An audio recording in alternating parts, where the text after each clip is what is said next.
Tidak bisa dengan skala besar. Kau mau datang ke Papua terus kau mau bikin as. Ini kalau Papua mau maju harus bikin ini ya. Oh, Kok sabar tipu-tipu dulu. saja ya? Iya, aku sabar dulu begitu. Iya. Karena ancaman-ancaman dari investasi yang akan masuk di Papua, kalau tidak memperhatikan eksistensi dari masyarakat Papua yang berada di tanah Papua, itu kehidupan masyarakat adat Papua ini akan semakin tersingkir dari tanah Oke. adat. Halo, selamat Adil dan Lestari. Selamat pagi, selamat sore, selamat siang, selamat malam kepada teman-teman, sahabat Walhi, dimanapun kalian berada. Bertemu lagi dengan saya, Uliarta Siagian, manajer kampanye hutan dan kebun Walhi Eksekutif Nasional, di acara podcast kita yang bernama Opsi. Opsi adalah akronim dari obrolan penting tapi santai. Nah, teman-teman, hari ini kita kedatangan tamu spesial ya. Kalian bisa tahu lah ya, kawan saya ini, ketua saya ini dari mana gitu ya. Dan sekarang kami memakai baju yang sama, Walhi Papua. Ya. Selamatkan masyarakat adat dan hutan adat Papua gitu. Jadi obrolan kita kali ini akan berkaitan dengan hutan, masyarakat adat di Papua, lalu bagaimana pentingnya menyelamatkan, bagaimana pentingnya memulihkan kehidupan melalui hutan Papua gitu. Selamat sore, Kakak Michael. Selamat Boleh sore, kenalan Kakak dulu Uli. dong. Oh iya. Halo para pemirsa semua. Perkenalkan, nama saya Michael. Saya hari-hari beraktivitas sebagai aktivis lingkungan di tanah Papua. Ya, kita pakai tanah Papua ya kakak ya. Iya. Ya, kita tidak pakai perspektif dan pendekatan negara yang membagi Papua seperti mereka memotong kue lapis atau seperti mereka memotong kue bolu. Papua ya tanah Papua gitu ya. Betul ya. Betul kakak. Ya. Papua ya tanah Papua. Papua ya tanah Papua, bukan Papua Barat, Selatan, sebagaimana negara membagi-bagi Papua ya. Betul. Betul. Oke, kakak bisa tolong ceritakan nggak ya kondisi hutan Papua sekarang dan seperti apa sih hutan itu, manfaatnya dan pengaruhnya terhadap masyarakat adat dan komunitas lokal yang ada di tanah Papua? Iya. Yang pertama saya sampaikan salam buat masyarakat adat Papua dan khususnya tanah Papua. Koyau, Kosa, Koha, Kinauna, Kauna, Amakane, Amolongo, Foi, Moi, Josuba, Wah, Wah, Wah. Nah, itu sebagai pengantar dari salam bagi masyarakat adat Papua yang berada di tanah Papua. Nah, ini juga sebagai identitas bagi masyarakat adat Papua yang berada di tanah Papua, bahwa masyarakat adat Papua itu masih lekat sekali, hubungan manusia dengan alamnya itu masih sangat kuat dan masih sangat terjaga. Khususnya itu masyarakat adat Papua yang masih berada di dalam hutan, di sekitar hutan, di pinggir-pinggir pulau, di pulau-pulau kecil bahkan pesisir, itu hubungan mereka dengan hutan mereka, dengan lingkungan mereka itu masih sangat kuat sekali. Untuk mereka bisa menjaga, melestarikan, melindungi.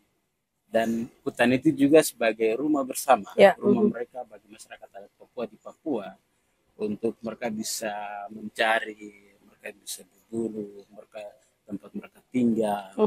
Dan hutan dan tanah Papua bagi masyarakat adat Papua itu sebagai mama bagi mereka, sebagai ibu bagi masyarakat adat Papua, karena hutan itu bisa memberikan segalanya untuk mereka punya keberlangsungan hidup bagi masyarakat adat Papua. Iya, artinya hutan itu adalah bagian yang tidak terpisahkan dari kehidupan masyarakat adat dan komunitas lokal yang ada di Papua ya. Betul. Betul. Ya. Jadi hubungan antara masyarakat adat Papua dengan hutan itu menjadi satu identitas yang tidak bisa terpisahkan dari masyarakat adat Papua itu sendiri. Karena mau sampai kapanpun itu orang Papua yang sampai saat ini misalnya berkedudukan sebagai jabatan sosialnya tinggi, tapi mereka itu bisa kita kenali, bisa kita tahu dari marga yang terlihat pada masyarakat adat Papua, anak Papua itu kita bisa tahu dari situ bahwa dia ini marga ini, dia berasal dari masyarakat adat di wilayah ini. Kita orang Papua bisa saling mengetahui soal identitas dan budaya dari orang Papua bersama di tanah Papua. Jadi nama wilayah Papua itu sendiri sebenarnya melekat juga ya dalam konteks marga masyarakat adat yang ada di Papua gitu. Jadi kita bisa mengenal nih sapu saudara ini dari wilayah mana begitu, kita bisa mengetahui itu dari marganya gitu ya. Iya, betul Kakak. Jadi di Papua ini, Papua tanah besar ini yang dikelilingi oleh pulau-pulau kecil dan keindahan alamnya ini sebenarnya ada terbagi jadi 7 wilayah adat Papua. Jadi kalau kita lihat itu ada Papua Selatan. Papua Selatan itu biasa dikenal dengan tanah wilayah adat Hanima, terus ada wilayah adat Mepago, ada wilayah adat Lapago, ada wilayah adat Mantatabi, terus ada wilayah adat Saireri, ada wilayah adat Bumberai dan Domberai. Nah, jadi kita bisa saling mengakui dan saling tahu itu dari ciri khas, dari budaya, identitas yang dimiliki oleh masing-masing wilayah adat. Ini kita sudah saling tahu dan saling menghargai soal istiadat itu, dan kita saling menjaga antara satu sama yang lain. Dalam konteks yang lebih luas nih Kakak, jadi dalam konteks yang lebih luas kan sekarang kita membicarakan hal-hal yang lebih global gitu ya, misal perubahan iklim gitu. Semua orang sekarang ngomongin soal bagaimana cara untuk melakukan adaptasi dan mitigasi di tengah-tengah situasi iklim yang semakin krisis gitu ya. Nah, apa gitu ya kontribusi terbesar atau apa sih hubungannya menyelamatkan kehidupan gitu ya lewat penyelamatan hutan Papua dengan kehidupan masyarakat lebih umum di Indonesia atau bahkan secara global? Karena kita tahu kan hutan itu punya fungsi yang sangat penting sekali ya bagi kehidupan kita gitu ya. Itu gimana tuh Kak hubungannya gitu antara pentingnya penyelamatan hutan Papua gitu dan penghormatan masyarakat adatnya terhadap aksi-aksi mitigasi dan adaptasi perubahan iklim bukan hanya skala nasional tetapi skala global dunia gitu. Nah, sebenarnya hutan di Papua, hutan di tanah Papua itu mempunyai peran sangat penting bagi dipandangi oleh global. Nah, terutama misalnya dalam kita kategorikan hutan di global, kita di Papua atau di Indonesia itu memiliki hutan yang sangat luas, dan di tingkat global itu mungkin kita berada di posisi 3 atau 4 hutan di Indonesia. Nah, dalam ukuran di Indonesia itu hutan di Indonesia ada hampir 40% hutan di Indonesia itu berada di tanah Papua. Banyak 40% gitu ya, hanya di tanah Papua ya. Berada di tanah Papua. Begitu. Nah, sampai saat ini sebenarnya hutan di Papua itu sudah memberikan kontribusi bagi Indonesia dan juga bagi dunia dalam menghasilkan CO2 yang cukup bagus. Tapi selain itu juga hutan bagi masyarakat adat Papua sendiri itu juga memberikan kehidupan yang berkelanjutan bagi kehidupan mereka di sana. Begitu. Nah, oleh karena itu saya pikir kalau terjadi ancaman-ancaman kerusakan hutan yang terjadi di Papua, baik dalam kategori disebut deforestasi, itu selain menyingkirkan masyarakat adat Papua dari hutan mereka, dari tanah adat mereka, dari wilayah adat mereka, nah ini juga akan menimbulkan kehilangan identitas mereka sebagai masyarakat adat di wilayah tertentu dari 7 wilayah adat yang berada di tanah Papua. Oke, sip. Nah, kalau saya baca nih tulisan dalam baju Kakak, selamatkan masyarakat adat dan hutan adat Papua. Tagline ini pasti muncul tidak dari ruang hampa ya, pasti dia punya latar belakang. Artinya situasi masyarakat adat dan hutan adat di Papua itu sedang dalam keterancaman sehingga perlu diselamatkan. Kira-kira apa saja sih Kak yang menjadi driver atau pendorong rusaknya hutan di tanah Papua dan penyingkiran masyarakat adat di Papua? Apa saja itu pendorongnya? Iya, sampai sejauh ini nih yang menjadi ancaman bagi masyarakat adat Papua di sana itu sekarang ini ada beberapa investasi internasional, bahkan nasional itu sudah berada di tanah Papua. Nah, ada investasi tambang di situ, ada investasi perkebunan kelapa sawit, ada investasi minyak dan gas di tanah Papua. Nah, selain itu juga ada investasi hutan tanaman industri di sana. Nah, jadi ancaman-ancaman dari investasi yang akan masuk di Papua, kalau tidak memperhatikan eksistensi dari masyarakat Papua yang berada di tanah Papua, itu kehidupan masyarakat adat Papua ini akan semakin tersingkir dari tanah adat mereka, dari tempat hidup mereka, dengan cara-cara kotor yang misalnya investasi yang masuk dengan tidak memberikan manfaat langsung kepada masyarakat adat Papua sebagai pemilik hak wilayah adat di sana. Mereka seakan-akan menipu masyarakat adat Papua untuk memberikan iming-iming tertentu dengan merampas tanah-tanah adat mereka sampai berjuta bahkan beribu hektar di sana. Dan itu sedang terjadi di sana dan kadang di dunia publik itu hilang di hilang ya. Jadi sering sekali sebenarnya isu-isu Papua itu hilang di percakapan publik gitu ya. Dan kabarnya juga yang lagi hangat sekarang rencana pembangunan perkebunan tebu skala besar. Itu gimana tuh ceritanya, Kakak? Nah, isu sekarang yang berkembang ini juga sebenarnya membuat masyarakat di Papua, khususnya di Papua Selatan, itu terkaget dengan satu kebijakan yang diambil oleh pemerintah pusat, dalam hal ini kementerian terkait di pusat untuk melihat Papua itu sebagai lahan kosong atau sebagai tanah kosong di Papua. Nah, masyarakat adat Papua di sana itu seakan-akan tidak ada di atas tanah adat Papua. Nah, di sini yang sebenarnya hadirnya investasi yang baru di Papua yang mencaplok tanah-tanah masyarakat adat Papua yang begitu luas. Ini juga sebagai ancaman serius buat eksistensi masyarakat adat di Papua gitu. Nah, selain itu juga hampir sekian tahun belakangan ini itu hampir tidak ada sekali tuan-tuan dusun atau tokoh-tokoh adat di sana pemilik hak wilayah yang mereka punya hutan itu sudah dilepas berjuta-juta hektar, tapi sampai saat ini mereka masih hidup dalam garis kemiskinan.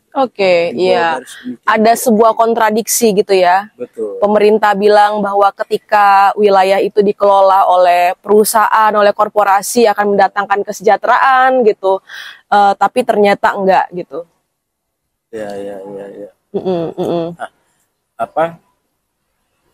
Ini juga sebenarnya salah satu bentuk daripada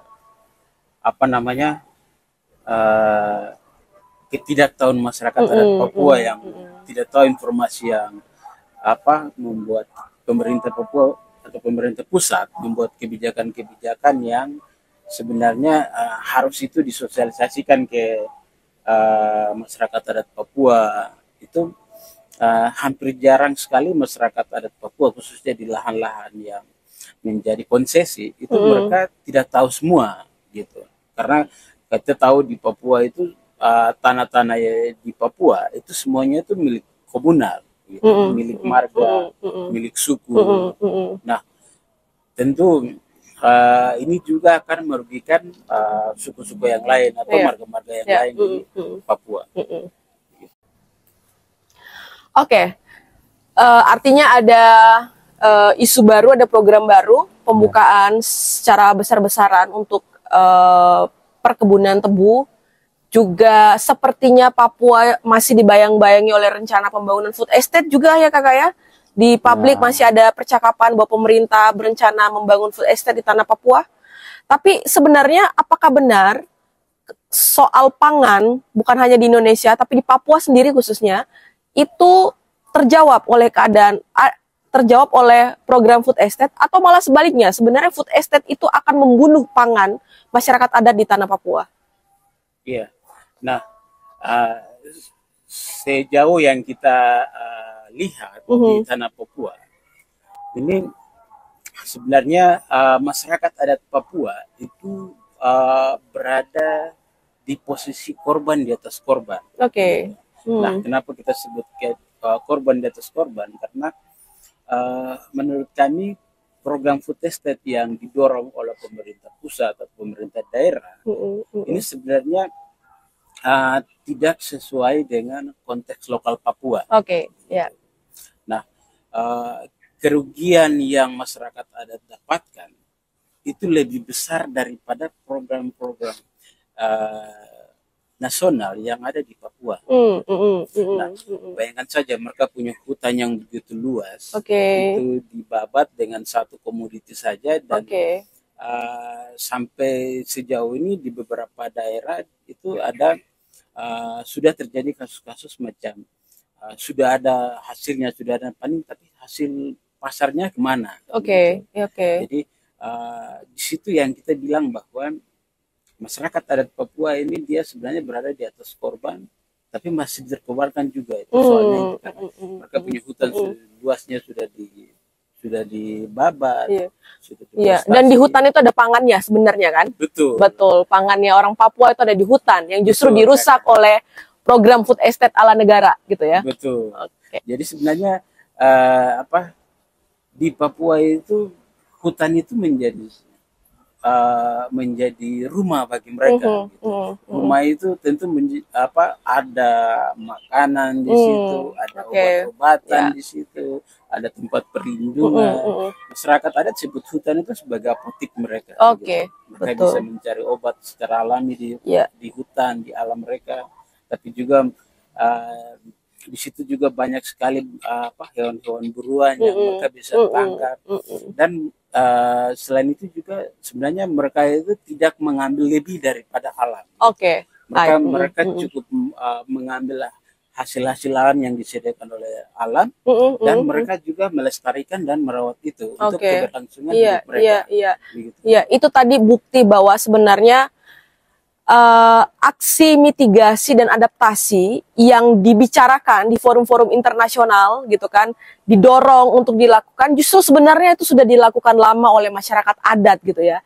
Seharusnya petinggi-petinggi negara, bukan hanya Indonesia tapi seluruh negara ya, mereka harus belajar tuh dari masyarakat adat Papua, di wilayah yang lain, Kalimantan, Sumatera dan lain sebagainya, untuk melakukan aksi-aksi mitigasi dan adaptasi gitu ya, bukan mencari jawaban untuk mengatasi krisis iklim di pertemuan-pertemuan internasional yang sebenarnya itu jauh dari realitas sebenarnya gitu ya kakak ya. Benar kakak. Jadi ini kan seakan-akan orang lain itu melihat Papua itu sebagai lahan kosong.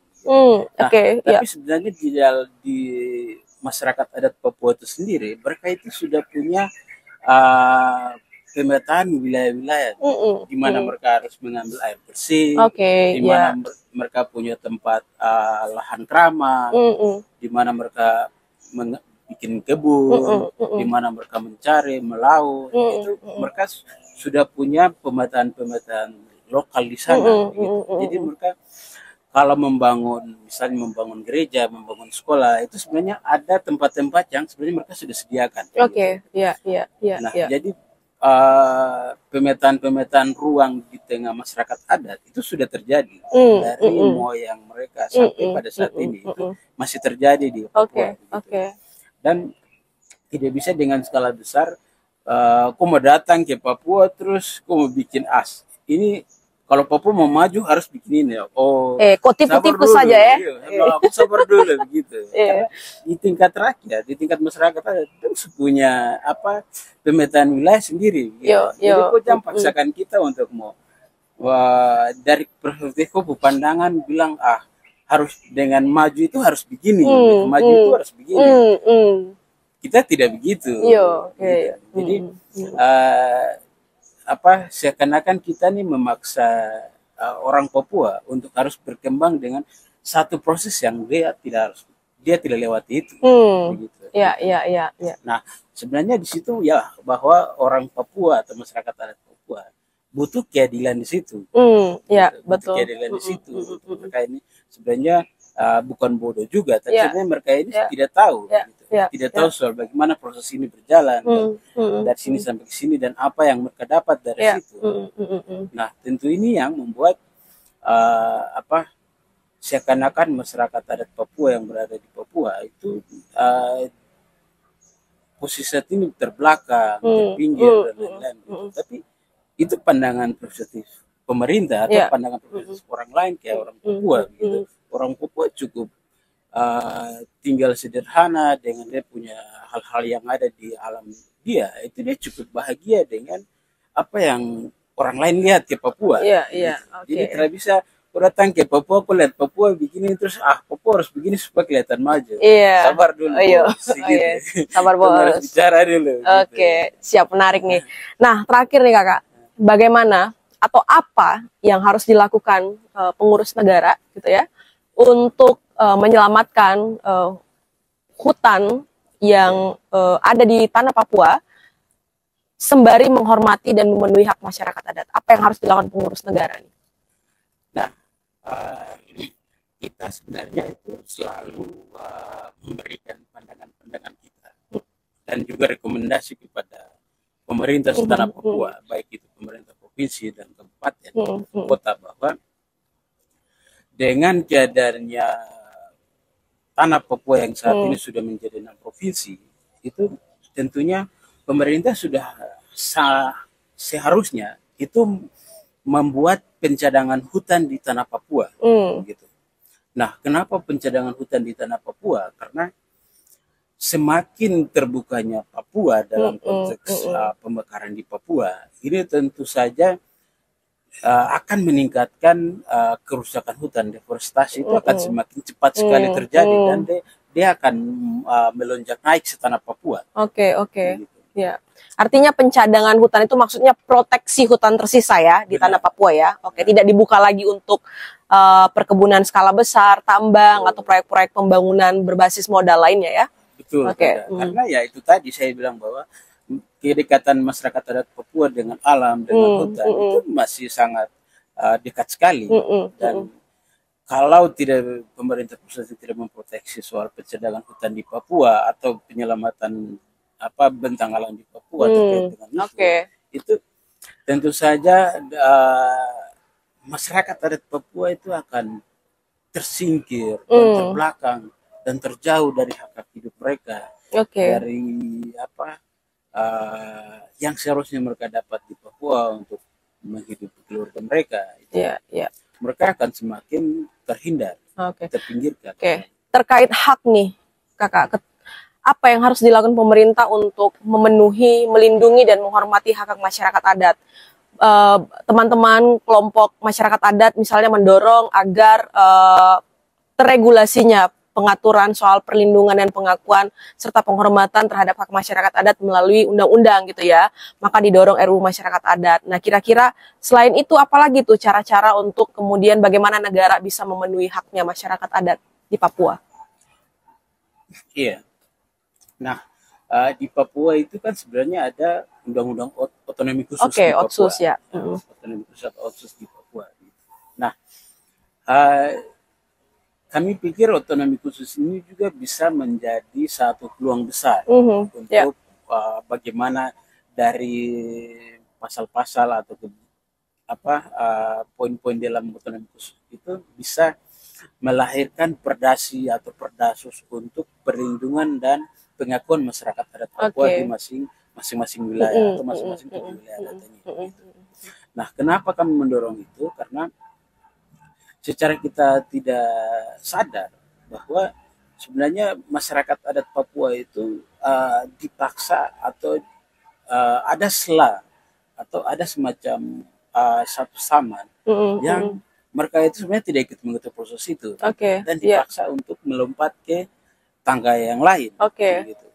Nah, oleh karena itu saya pikir perlu juga terkait dengan Perdasi dan Perdasus perlindungan masyarakat adat di Papua itu harus membuat itu untuk perlindungan di sana, tapi juga untuk implementasi dan pengawasan dari pemerintah daerah yang sudah undang-undang atau perda-perda yang sudah didorong oleh DPR Papua ini harus diimplementasikan oleh pemerintah provinsi maupun pemerintah daerah untuk melindungi dan menjaga masyarakat adat Papua dan wilayah adat mereka. Siap. Teman-teman, sahabat Walhi, tadi kita udah bicara banyak hal soal hutan Papua, masyarakat adat Papua, dan dari cerita Kakak Michael tadi terlihat sangat jelas bahwa masyarakat adat dan komunitas lokal di tanah Papua serta hutannya itu adalah kunci untuk menyelamatkan kehidupan kita, gitu ya. Jadi teman-teman juga publik yang menonton, teman-teman di luar sana bisa mendukung gerakan penyelamatan hutan Papua, penyelamatan rimba terakhir di Papua dengan terus mendorong adanya regulasi-regulasi yang berpihak pada lingkungan, berpihak pada hutan, tentunya juga berpihak pada masyarakat adat. Dan teman-teman, ketika pengurus negara sibuk untuk menyusun kebijakan yang justru malah merusak lingkungan kita, merusak hutan kita, maka justru kitalah yang bisa melakukan dorongan dan terus-menerus melakukan dorongan agar negara kembali pada tugasnya untuk melindungi hutan kita, untuk melindungi Indonesia, dan untuk melindungi rakyat dari segala ancaman. Dan satu lagi hal pentingnya bahwa harusnya para pemimpin dunia tidak perlu susah-susah sekali setahun membuat acara besar membicarakan soal bagaimana aksi-aksi penyelamatan iklim secara internasional. Justru yang harus mereka lakukan adalah belajar dari masyarakat adat dan komunitas lokal, karena jauh sebelum adanya pertemuan-pertemuan internasional soal bagaimana tindakan mengambil tindakan untuk penyelamatan bumi, penyelamatan dari krisis iklim, justru sebenarnya masyarakat adat dan komunitas lokal melalui ruang hidupnya, melalui hutannya, mereka sudah melakukan aksi-aksi mitigasi serta adaptasi untuk melindungi kehidupan kita, melindungi bumi ini. Itu saja mungkin Kakak Michael. Jadi siap, kita punya keterbatasan waktu karena sebenarnya membicarakan Papua itu nggak cukup nih 30 menit, nggak cukup 1 jam gitu ya. Nanti kita akan cari lagi kesempatan untuk kita bisa membicarakan lebih banyak lagi soal Papua, teman-teman. Tadi Kakak Michael di awal bilang bahwa suara Papua itu seperti suara minor yang hilang, senyap di percakapan publik gitu. Jadi ini penting juga untuk kita selalu membicarakan bagaimana pentingnya menyelamatkan hutan di Papua dan bagaimana pentingnya negara harus mengambil tindakan menghormati, melindungi, dan memenuhi hak masyarakat adat dan komunitas lokal yang ada di Papua. Selamat sore, selamat siang, selamat malam, kapanpun video ini akan diunggah. Salam adil dan lestari. Salam adil dan lestari. Selamatkan hutan Papua. Selamatkan hutan Papua. Selamatkan masyarakat adat Papua. Selamatkan masyarakat adat Papua. Pulihkan Indonesia. Pulihkan Papua. Oke.